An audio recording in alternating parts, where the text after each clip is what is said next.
Okay, so we had a bunch of primaries yesterday, and here's the way I see that Bernie Sanders still could be the Democratic nominee for president.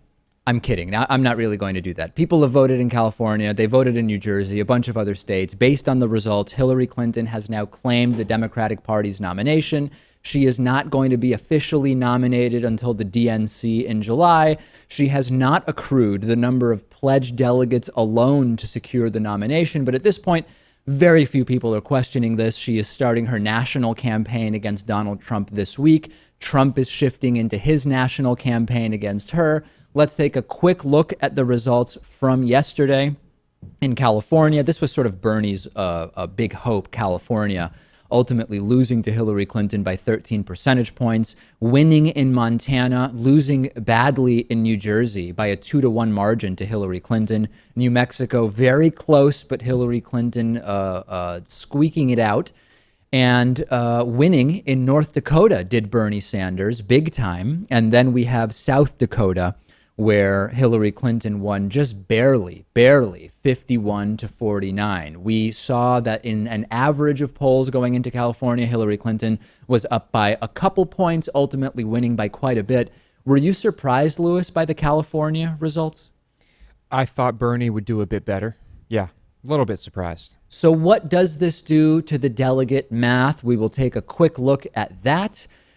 We are showing you pledged and separately estimated superdelegates here. Hillary Clinton at 2,184 pledged, 571 superdelegates, 2,755 total, nearly 400 delegates beyond the required 2,383. Bernie Sanders, no slouch, over 1,800 pledged delegates, 1,804. And with the 48 estimated superdelegates, 1,852 for Bernie Sanders. At this point, and this is at the bottom of this graphic, one of the key things is 45 total delegates remaining. Just Washington, D.C. is left to vote next Tuesday. And with that being said, this is basically done. So let's talk about Hillary Clinton, the Democratic nominee for president. I've said this before, and I will say it again. There's no better time to discuss it than now. I am against picking candidates based on gender. I don't look at a candidate and say, okay, here's the policies of candidate A, here's the policies of candidate B, and I want candidate A because candidate A is a woman. That is not how I vote. And in fact, I voted for Bernie Sanders here in Massachusetts. I believe that there is no doubt he is the more progressive candidate, et cetera, et cetera. That doesn't deny or change the reality that this country has had hundreds of years of male presidents without even really a real female contender other than Hillary Clinton in 2008 running against President Obama in the Democratic primary and ultimately losing. This is a big deal. Hillary Clinton won. Think about what it means to women and what it would mean to have a woman president. I think of if my little sister, who's 12, if she had grown up 80 years ago or 60 years ago or 40 years ago, arguably even 20 years ago, the context would not be that it's totally practical and possible that the U.S. would have a female president. I mean, you had Geraldine Ferraro as the VP nominee in 1984, but there was no real context of, hey, women really can do anything and be president. I mean, yes, on paper they can, but there was no real possibility of that. There's no way to argue this is not a palpable difference for young women growing up today. No doubt. It's something to be excited about for sure. I wish it was not Hillary Clinton, but nevertheless, it's important. But if I asked you, I don't know, let's say 15 years ago. Yeah. Maybe even 10 years ago. Okay. If you thought there would be a black male president or a female president first, what do you think you would have said?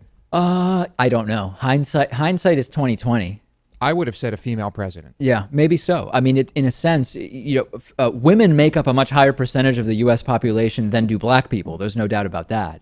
This is the meaning it has to me as someone who is male. I mean, Rachel, am I overstating the importance of this? And I know that you're a Bernie supporter also. This is who won. This is who we now have. Is there, am I right in assigning this level of significance to the fact that there is a major party nominee that is a woman, politics aside? Well, I think that a lot of people might argue on the side of Hillary saying that a male might not have had the personal. Oops. Actually, you know what? Yeah, That's we totally haven't been my hearing fault. Rachel, The mic was yeah. off. My bad. Okay. My bad. Go ahead. Start over. So I think that's someone who might argue on. I mean, I would agree. I wouldn't pick a candidate based on gender, but I think that some people who are arguing for the female candidate would say that a male might not have the personal experiences of societal prejudice and discrimination, and in so that their plight might kind of not be as cognizant to follow women's reproductive rights, abortion, pregnancy leave, rape, and so on. And I don't really think anyone can use the argument that gender and politics aren't interlinked.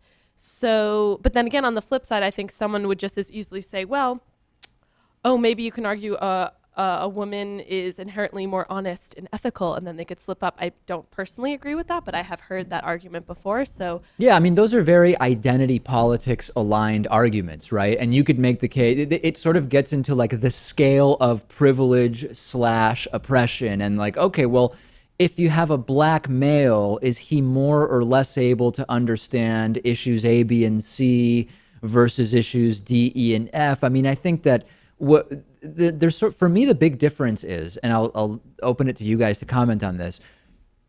There's a difference between choosing candidates based on sort of identifying traits that we can slice along gender or race or class or whatever. And by the way, we have two very, very wealthy nominees at this point. So that I could argue is going to be a bigger lens through which their candidacies will be affected.